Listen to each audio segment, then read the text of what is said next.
oublier qu'en France, 90% des entreprises sont des PME. L'enjeu véritable est d'apporter à ces petites entreprises qui dominent le tissu économique français des accès fibres mutualisés et de manière générale une vraie qualité de service. L'informatique bien gérée ou les télécoms, ça fait gagner de l'argent à l'entreprise parce que plus vous accélérez, vous savez, le principe de l'économie c'est que plus les flux sont rapides, plus l'économie fonctionne. Et l'informatique, les télécoms, c'est comme ça. C'est une infrastructure vitale pour les entreprises, mais au-delà des entreprises, pour l'entreprise étendue, c'est-à-dire pour les collaborateurs qui font du télétravail. Il faut qu'on ait aussi un accompagnement, donc là plus politique, pour faire en sorte que les entreprises se digitalisent. C'est un élément indispensable de compétitivité aujourd'hui.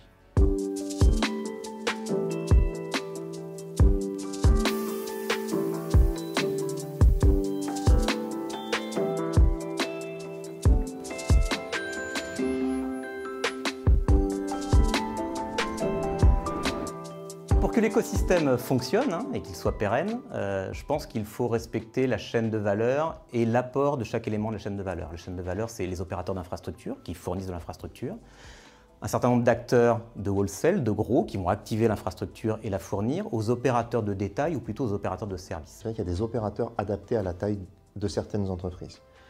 Il y a des petites entreprises qui n'ont pas nécessairement de directeur informatique, etc. Et qui ont besoin d'avoir des intégrateurs. L'acteur, il est local. C'est souvent une ancienne SS2I. Il connaît ses clients. Et donc, il offre un service sur mesure au chef d'entreprise. Il vient le voir, il le connaît. Le chef d'entreprise, quand il a besoin de quelque chose, il appelle son prestataire. Il a toujours la même personne au bout du fil, qu'il connaît. Donc, il y a un vrai service sur mesure de qualité. S'il y a encore un point sans doute de travail, c'est sans doute la question de la transparence des offres, parce que nombreux finalement de professionnels ne sont pas complètement au fait des offres qu'ils achètent et finalement de l'engagement de service qu'ils ont réellement en termes de débit, en termes de mutualisation. La question, elle se pose plus lorsqu'on a du mal à répliquer finalement les offres des opérateurs intégrés.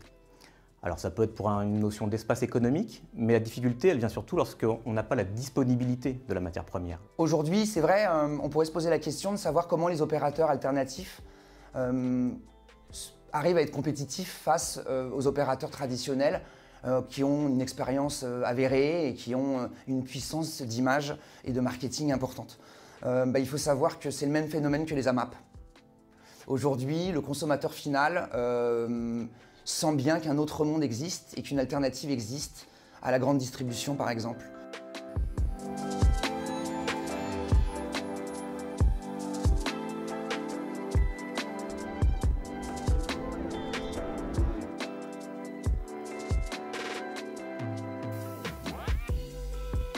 Infranum est à la fois un refuge pour des opérateurs alternatifs qui partagent, mais c'est aussi un excitateur de bonnes idées et un cluster qui nous permet de nous projeter en avant. Et depuis 2 ans, Infranum justement fait un travail énorme pour dénoncer ce qui ne va pas sur le marché d'entreprise, mais également pour apporter des remèdes.